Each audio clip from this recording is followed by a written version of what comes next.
नमस्कार दोस्तों, आपका बहुत स्वागत है मेरे YouTube चैनल पर। अगर आप मेरे चैनल पर नए हो तो सब्सक्राइब जरूर से कर लेना। फ्रेंड्स, अब आपके मन में ये सवाल होगा कि क्या टिकटॉक इंडिया से परमानेंटली बैन हो गया है, क्योंकि इंडियन गवर्नमेंट ने, भारतीय सरकार ने टिकटॉक समेत 59 चाइनीज ऐप्स को बंद कर दिया है, यानी कि ब्लॉक कर दिया है, जिनमें सबसे इम्पोर्टेंट है टिकटॉक। अब आपके मन में ये सवाल होगा कि आपने जो सालों साल टिकटॉक पर मेहनत की है, क्या वो जाया चली जाएगी, क्या वो बेकार चली जाएगी। आपके मन में सवाल होगा, क्या टिकटॉक कभी लौटकर नहीं आएगा, क्या टिकटॉक हमेशा के लिए बैन हो गया है, क्या टिकटॉक की इंडिया में दोबारा से वापसी हो सकती है, और अगर टिकटॉक की वापसी हो सकती है, टिकटॉक से बैन हट सकता है, तो कैसे हटेगा और कितना वक्त लगेगा टिकटॉक से बैन हटने में।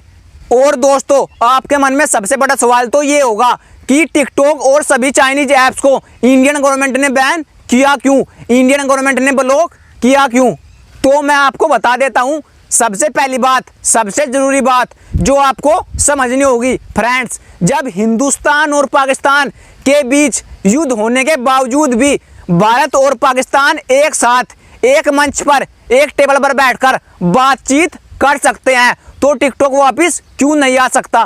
तो यहाँ पर आपको टिकटॉक बैन होने पर ना उम्मीद या निराश होने की जरूरत नहीं है।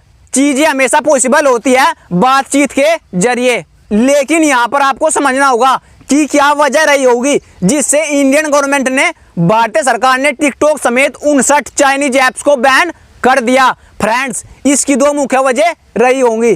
तो फ्रेंड्स, इसकी दो प्रमुख वजह रही होगी जिसके कारण इंडियन गवर्नमेंट ने टिकटॉक को इंडिया से बैन कर दिया। तो फ्रेंड्स, पहली वजह, गलवान घाटी में जो कुछ भी हुआ, 20 जवान हमारे, 20 सैनिक हमारे वहां पर शहीद हो गए, जिससे पूरे देश में नाराजगी थी चाइना के खिलाफ, और चाइना वहां से पीछे हटने को तैयार नहीं था। हमारी जमीन जबरदस्ती अपने सीमा के अंदर ले जाने को तैयार था, हमारी जमीन पर जबरदस्ती कब्जा करने की कोशिश कर रहा था, जिससे भारत सरकार को लगा कि चाइना को फाइनेंशियली कमजोर किया जाए, जो उसकी सबसे प्रमुख ताकत है, जो उसकी सबसे मैन पावर है। दूसरी प्रमुख वजह जो हो सकती है, जो इस समय खबरें आ रही है हैकर्स को लेकर, कि चाइनीज ऐप्स जो हैं इंडियन यूजर्स का डाटा चोरी करके चाइना को भेज रहे हैं, जिससे हमारी इंफॉर्मेशन वहां जा रही थी, जिसके कारण इंडियन गवर्नमेंट ने चाइनीज ऐप्स को बंद कर दिया होगा। तो दोस्तों, इस समय जो आपके मन में सबसे इंपॉर्टेंट सवाल होगा, सबसे ज्यादा जो सवाल आपके मन में उत्पन्न हो रहा होगा कि टिकटॉक वापिस कैसे आ सकता है, उसका जवाब मैं आपको दे देता हूं। जहां तक बात करें गलवान घाटी की, जैसा मैंने आपको बताया, बातचीत के जरिए सब कुछ सॉल्यूशन हो सकता है। यदि भारत और चाइना की सरकार, भारत और चाइना की फौज मिलकर एक साथ राउंड टेबल बात करे और आने वाले कुछ दिनों में गलवान घाटी की प्रॉब्लम का सॉल्यूशन कर ले, इसको सोल्व आउट कर दे, तो फ्रेंड्स 100% चांसेस है टिकटॉक वापस आ सकता है। तो फ्रेंड्स, हम और आप पहले की तरह टिकटॉक को यूज करने लगेंगे, क्योंकि दोस्तों भारत ने चाइना से ट्रेड रिलेशन को लेकर कोई बैन नहीं लगाया है, तो ये बहुत ही संभव है कि टिकटॉक जल्दी ही वापस आ जाएगा।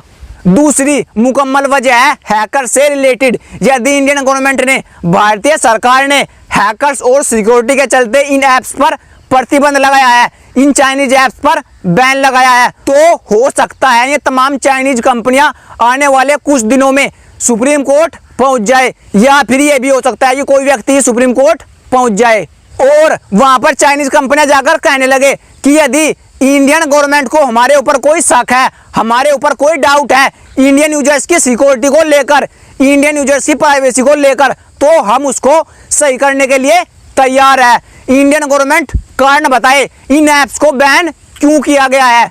हम सरकार को और भी ज्यादा आजादी देने के लिए तैयार है, एक्सेस देने के लिए तैयार है। तो यहाँ पर सुप्रीम कोर्ट याचिका को स्वीकार कर सकता है और सरकार के फैसले पर रोक लगा सकता है, क्योंकि फ्रेंड्स ये कोई छोटी मोटी बात नहीं है। लाखों लोग टिकटॉक से अपना घर चलाते हैं, वे लोग प्रत्यक्ष या अप्रत्यक्ष रूप से टिकटॉक से जुड़े हुए हैं। तो दोस्तों, ये दोनों चीजें बहुत ज्यादा महत्वपूर्ण है।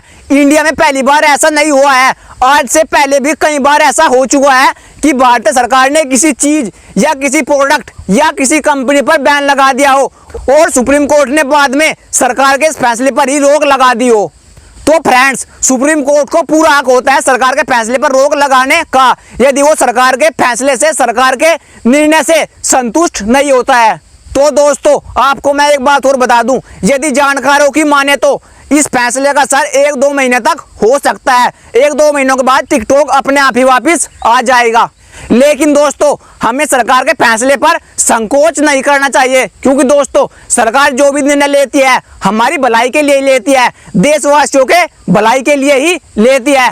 तो फ्रेंड्स, मैंने आपको इस वीडियो में क्लियर कर दिया है, यदि टिकटॉक इंडिया में वापस आ सकता है तो कैसे वापस आ सकता है, कितने दिन लग जाएंगे टिकटॉक को इंडिया में वापस आने के लिए।